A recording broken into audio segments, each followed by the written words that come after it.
mean, I wouldn't say we weren't metal because I'm embarrassed of saying that, because I think heavy metal is probably the most alternative music that's out right now.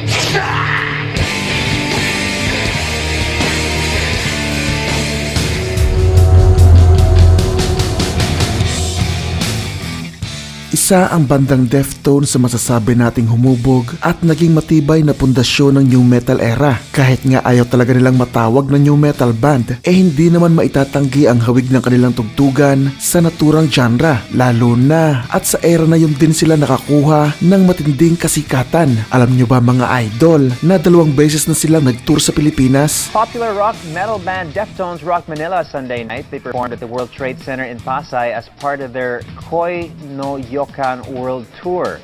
It was their second time in the country, and they say the Philippines is one of their favorite Asian nations. Yan ang katunayan kung gaanong kalaki ang Deftones kahit sa ating mga Pinoy. Tinitingala at hinahangaan din sila kahit na mga paborito nating OPM bands. Nung nag-soundcheck sila, they played their entire set. Oh my God!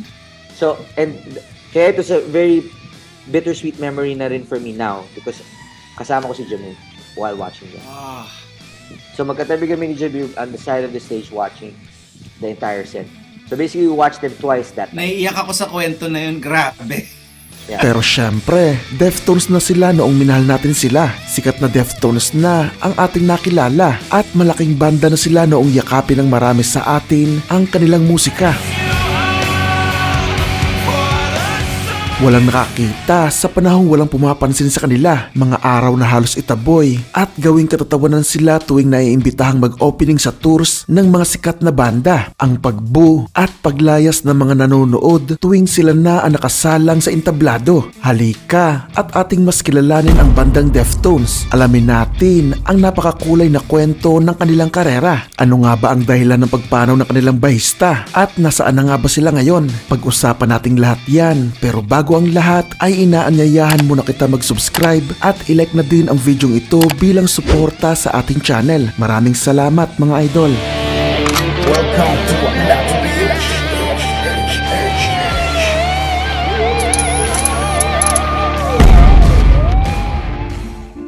1985 noong pinagbuklod sa hilig sa skateboarding ang kapwa estudyante ng CK McClatchy High School sa Sacramento na sina Chino Moreno at Abe Cunningham. Parehas pa lang silang 12 taong gulang nung panahon na yon, kaya nagulat si Chino noong malamang tumutugtog na pala ng drums ang kaibigang si Abe mula pa nung 4 na taong gulang pa lang ito. Sa parehas na panahong yon ay nasa wheelchair naman ang isa pang kaibigan ni Chino na si Stephen Carpenter. Hilig din sa skateboarding ang dahilan ng pagiging magkaibigan ng mga ito. Nabangga lang si Stephen ng kotse habang nag-i-skateboard, kaya habang nagpapagaling ay naisipan nitong mag-aral tumugtog ng gitara. Binayaran kasi siya mga idol ng nakabangga sa kanya, kaya nakabili siya ng isang set ng gitara at drums na inilagay niya sa garahe ng kanilang bahay na kalaunan ay naging tambayan naman ng kanyang mga kaibigan. Kabilang na nga doon si Chino, at dahil nga sobrang talentadong drummer ng isa pang kaibigan niyang si Abe, isinama nga niya ito sa garahe ni na Stephen noong 1988. At doon nga mga idol ay nagsimula ang magic sa pagitan ng dalawa. Naramdaman agad ang napakagandang chemistry sa pagitan ni Stephen at Abe, kaya nauwi yon sa plano ng pagbuo ng banda. At syempre, dahil nga si Chino ang nagpakilala sa dalawa, isinama nila ito bilang bokalista. Sa karagdagan pa ng bahistang si Dominic Garcia ay nabuo nga ang unang line-up ng bandang tinawag nilang Deftones. Nasundan yun ng trial and error ng banda sa loob ng mahigit sa 1 taon, pero dahil nga hindi pa nila mahanap ang kanilang direksyon ay biglang umalis noon sa banda si Abe Cunningham para sumali sa ibang banda. 1990 noong nagdesisyon ang Deftones na isali sa kanila ang bahistang si Chicheng, kaya napilitang lumipat sa drum si Dominic. Nakasama ang palad ay hindi naman ito naging epektibo doon. Hindi niya naabot ang expectation sa kanya ng banda bilang drummer. Pinalitan ito ng Deftones ng drummer na si John Taylor, at dun nga unang nakita ang papasibol pa lang nilang estilo ng musika na maririnig dito sa isa nilang gig sa Sacramento noong 1992.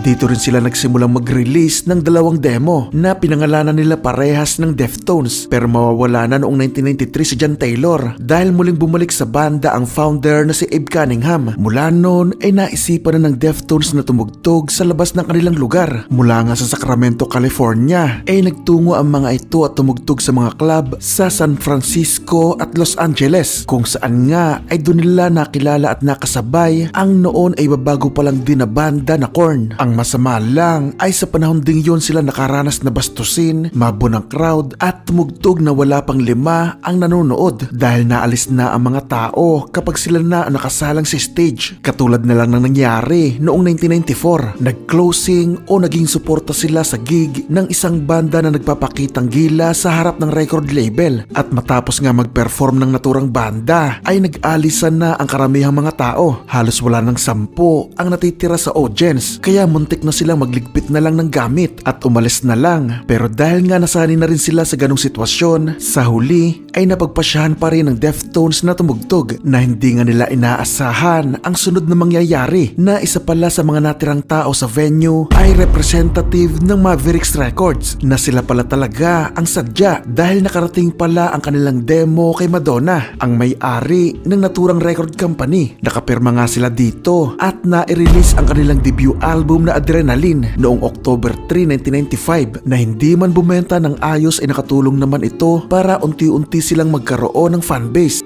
We got a show closing for a band that was like showcasing for a record deal. But somebody was there that knew somebody who knew Madonna, and basically she got our demo tape. We had like 2-song demo tape, and we were at work the next day. I used to work at Tower Records. I was at work and I got a call from Maverick Records, which was Madonna's record label at the time. It was a brand new record label. She had only signed Alanis and Candlebox. Those two. Ang totoo mga idol ay hindi talaga naging madali para sa Deftones ang makakuha ng tagahanga noon. Nakapirma man sa isang record label, patuloy naman nilang nararanasan ang sakit ng rejections. Katunayan, noong mag-opening sila sa Sugar Ray ay muli silang nakaranas na mabu ng mga nanonood. Literal kasi na bagong banda sila na isinugod sa mga tours na tutugtog sa mga lugar o bansa na walang kahit isa na may kilala sa kanila. Lalo na noong piliin sila ng bandang Kiss bilang opening act ng mga ito sa kanilang reunion tour. Nakaranas dito ang Deftones na tumugtog sa naglalakihang mga stadiums, pero doon nila mas naramdaman ang isa sa pinakamasakit nilang karanasan dahil sinadya umano ng Kiss na kumuha ng walang pangalang banda tulad ng Deftones para mas ipamukha sa kanilang mga fans na magaling pa rin sila kaysa sa mga bagong banda. Literal umanong tumutugtog ang Deftones noon nang walang may pakialam sa kanila, kaya sa halip na magkaroon sila ng inspirasyon at pangarap na magkaroon ng sariling mga tour sa ganong kalalaking venue, tila ba mas naramdaman pa nila noong mga panahon na yon na kailanman ay hindi nila mararating ang ganong estado. Pero sa huli mas pinili pa rin nilang magpakatatag, kaya sa kanilang pagtsatsaga at pagtitiis ay bumenta nga rin sila dito sa huli ng mahigit sa 200,000 kopya. Kaya masasabing isa ito sa mga pinakaimportanteng album para sa new metal movements noong late 90s. Nakatulong din kasi sa kanila ang kanilang pagsama sa mga tours ni Ozzy Osbourne at mga bandang tulad ng Korn at Pantera na masasabi nating kalapit lang ng kanilang genre. At dahil nga sa momentum na nakuha nila ay nag-platinum na ang kanilang follow-up album na Around the Fur noong October 28, 1997, kung saan kabilang ang mga singles na May On Summer at Be Quiet and Drive. Sa mga panahong yun nagsimulang mag-aral ng rhythm guitar ang bokalista ng mga itong si Chino Moreno dahil gusto nitong makatulong sa pagsusulat ng mga kanta na noong una naman ay tinutulan at pinagsimulan ng tensyon sa pagitan nila ng gitaristang si Stephen. Gusto kasi nitong nakafocus lang si Chino sa pagkanta, pero kalaunan ay pumayag na rin ito dahil nagustuhan niya rin ang kinalabasan ng kanilang tunog. Noong dalawa na sila na nagigitara, opisyal din nilang idinagdag bilang miyembro ang touring musician nila noon na si Frank Delgado para humawak ng keyboard, turntables at samples. Kaya mararamdaman talaga ang pinagkaiba ng tunog nila sa sumunod nilang album na White Pony na na-release noong June 20, 2000. Kabilang dito ang mga single na Change, Back to School at Digital Bath. Pumalo na ito sa number 3 ng Billboard 200 at na-certified bilang 2 times platinum. Nakasama sila mga idol sa mga bandang na mayagpag noong early 2000s na sigurado nagpainit din ang ulo ng mga nanay nyo. Nagpatuloy ang kanilang tagumpay sa mga albums na self-titled Deftones noong May 20, 2003 na pumalo sa number 2 ng Billboard 200 at Saturday Night Breeze noong October 31, 2006 na pumalo naman sa number 10. Noong 2007 ay nagsimula ng muli ang banda na sumulat ng kanta para sa pang-anim sanang album na ang nakalaan nilang pangalan para dito ay Eros. Nagtuloy-tuloy lang ang proseso na noong April 14, 2008 nga ay nagsimula na silang mag-record pero kasama ang palad mga idol ay hindi na nila ito natapos pa. Gawa ng nasangkot ang bassist nilang si Chicheng sa isang car accident noong November 4, 2008 kung saan ay napuruhan nga ito at nakoma na naging dahilan nga ng pagtigil nila ng pag-finalize ng album. Sa pahayag ng banda ay sinabi ng mga itong sa kalagayan ng kanilang kaibigan at kabandang si Chicheng ay hindi na umano bagay sa kanila ang mga kantang bumubuo sa naturang album kaya kailangan nila itong ulitin. Naging dahilan nga yan mga idol ng pagkawala ng banda sa Mavericks Records kaya lumipat sila sa Reprise Records. Dito ay napilitan ang banda na magpatuloy kasama ang bago nilang bassist na si Sergio Vega at nagsagawa nga sila agad ng 2 benefit concert para kay Chicheng. We have actually a benefit show that we're planning on doing in the fall, you know, for Chi, and we're just trying to do, you know, whatever we could do. I mean, people have been really cool, you know, all the fans, from, you know, donating money and help his, you know, his medical expenses and you know, just all the prayers and like people's, you know, the fans have been really, really supportive. So I really wanted to thank them, you know, for that, you know, supportive for us as well, you know what I mean, because like, you know, I think a lot of people forget too sometimes that like, you know, I know it seems like a lot of times that we're out here just carrying on without him. It's like, you know, he's our friend, you know, more than anything. I mean, I've known that guy longer than, you know, any fan of ours, you know, whatever. So they can, I mean, you know, sometimes I think that you can imagine, you know, that we're affected by this, you know, all as well. But our best way of handling it has been to just put all our energy and our music and to carry on, you know what I mean, and to, you know, hopefully, you know, bring him back. Nagkaisa din ang ilan sa mga kasabayan nilang banda tulad ng Korn, Seven Dust, Slipknot at iba pa na noon ay nag-release ng kanilang kanta na A Song for Chi na lahat ng kikitain ay mapupunta sa pamilya nito.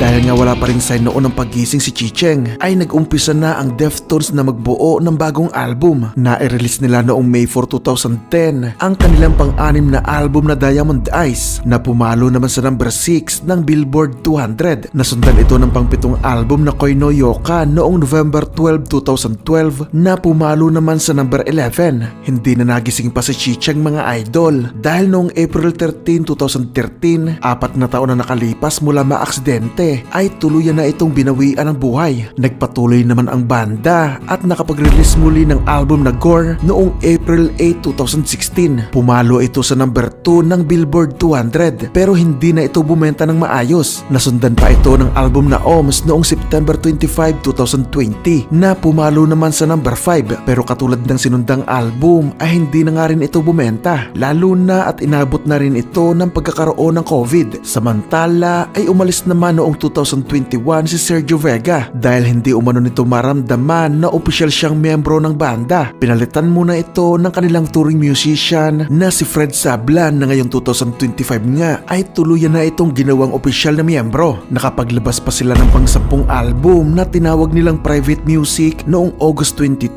2025 at sa kasalukuyan nga mga idol ay nagpaplano silang magsimula ng tours ngayong parating na January 2026 para suportahan ang naturang album.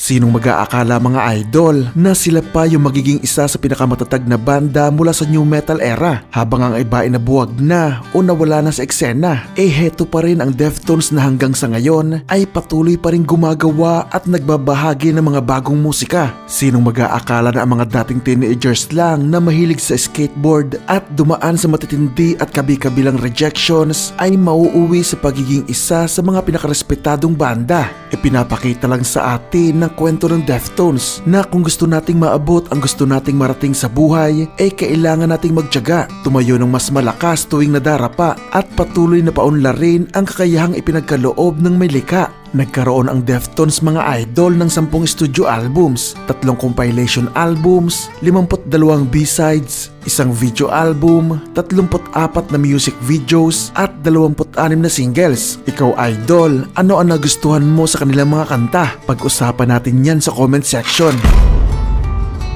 Nagustuhan mo ba ang video natin ngayon? Kung oo, ay huwag mong kakalimutang mag-subscribe at i-click ang notification bell para lagi kang updated sa mga bagong kwento na tatalakay sa mga paborito mong banda. Pakilike na rin itong video bilang suporta sa ating channel. Maraming salamat sa inyong panonood.